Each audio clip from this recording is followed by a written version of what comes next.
मेरे सीनियर्स थे, मेरे अधिकारी थे, मेरे सरदार साहिबान जो साथ के थे, तो वो सब क्या है कि बताते थे एक दूसरे को। मेरे सीनियर के जिनके बच्चे थे मैं उनको देखता था, तो मैंने इसको बताया था, बेटा तेरे पास 5वीं तक का मैं टाइम देता हूँ, या तो एजुकेशन में आगे आ, क्योंकि वो बोलते हैं कि जिसकी औलाद सफल है उस माँ बाप का जीवन सफल है। ICS coaching centre, warehouse road, MC colony, Charkhi Dadri.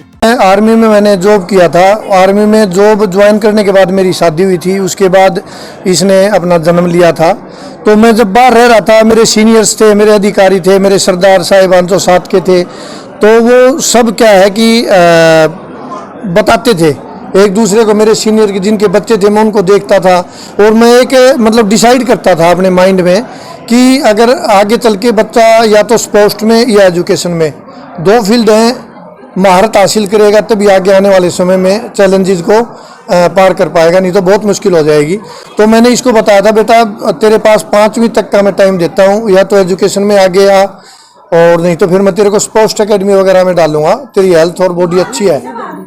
तो उसको ये कहते हुए बड़ा बोला, पापा ठीक है मैं कर रहा हूँ। तो मैंने देखा कि बच्चा एजुकेशन में अच्छा है, तो मैंने इसका स्पोर्ट्स से बिल्कुल माइंड जाने ही नहीं दिया, एजुकेशन पे ही ध्यान रखा। 5th तक ये अपनी क्लास में फर्स्ट आता था, अच्छी पोजीशन हासिल करता था। फिर मैंने 4th के बाद 5th से 8th तक दूसरे स्कूल में डाल दिया।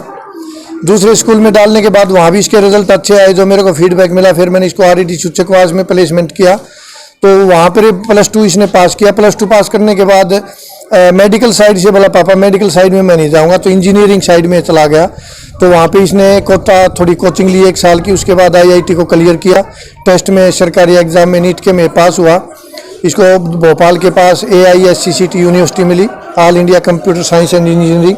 वहाँ इसने अपनी पढ़ाई पूरी करी। वो पढ़ाई पूरी करते करते भी ये NDA वगैरह के टेस्ट देता रहा और उसमें पास हो गया। फिर कोई काउंसलिंग वगैरह जो भी होती है इनकी वो करके आया। इसका कॉल लेटर आया, बोला नहीं पापा मैं ऐसे मेरी मतलब मैं अपने आप को जज कर रहा था मेरी तैयारी कितनी है, तो मैं ज्वाइन नहीं करूँगा, मैं सिविल सर्विसेज की तैयारी करूँगा। फिर बीच में एक बार इसने असिस्टेंट कमांडेंट BSF के लिए भी क्लियर किया था, वहाँ भी ज्वाइनिंग नहीं किया इसने। तो जब इसका 4था ईयर BTech का था, तो इसको प्लेसमेंट भी मिला था। 60 लाख रुपये का पैकेज, कंपनियों ने 50-60 लाख रुपए का पैकेज ऑफर किया था, बेंगलोर और एक फॉरेन की कंपनी थी उन्होंने।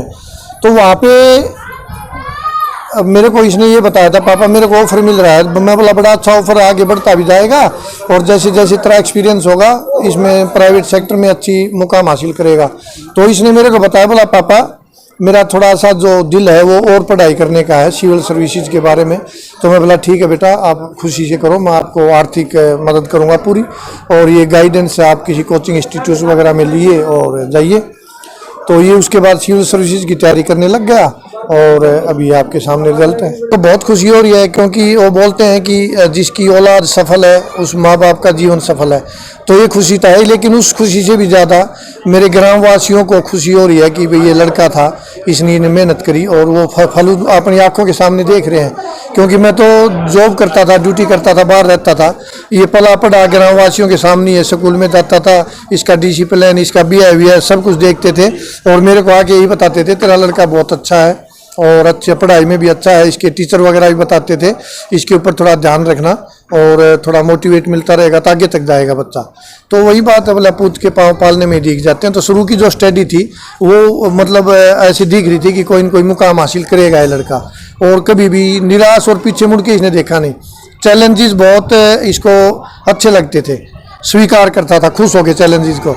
हाउसवाइफ, इसकी मम्मी हाउसवाइफ है, गृहिणी है, उसको भी मैं बहुत बड़ा श्रेय दूंगा, क्योंकि मेरे पीछे से वही इनकी परवरिश कर रही थी, जो भी स्कूल में भेजने की, उस संस्कार देने की।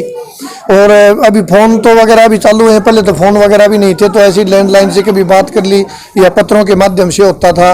मैं आके एक बार ज़रूर इसके स्कूल में जाता था, टीचरों से मिलता था, बच्चे की क्या प्रोग्रेस है, क्योंकि मैंने भी एक ये तो मतलब डिसाइड किया था कि बच्चे को या तो स्पोर्ट्स में एजुकेशन में आगे बढ़ाना है, ये मेरा एम था। तो उसमें मैं किसी प्रकार की कमी नहीं छोड़ूंगा, कितनी मेहनत करनी पड़े मुझे भी इसके साथ साथ मैं वो करूँगा। चैलेंजेस उसके लिए मेरे सामने भी आएंगे तो मैं भी उनसे लड़ूंगा। और एक आधा लड़का जब गांव में इस तरह की अच्छी कार्रवाई करता है, चाहे स्पोर्ट्स हो चाहे एजुकेशन हो, तो साथी जो बच्चे मोटिवेट होते हैं। तो सारे के सारे नहीं तो कुछ 5-10% उनमें से ज़रूर निकलते हैं। और मेरा एम यही होता है, मैं भी बड़ा खुश होता हूँ, मेरा कोई बच्चा ये पता लगता है कि ये बहुत अच्छा पढ़ रहा है, आगे बढ़ रहा है, तो मैं उसको अलग से भी कई बार बोलता हूँ, बेटे तो बहुत अच्छा, मम्मी पापा से मदद लेना है, तंग नहीं करना है, आगे बढ़ना है, जीवन के अंदर सफलता हासिल करनी है, आगे वाला आने वाला समय है वो और भी चैलेंजेस भरा हुआ होगा, तो आप मतलब मेहनत करिए, और क्योंकि तभी आपके माँ बाप हैं वो आराम की ज़िंदगी जी पाएंगे।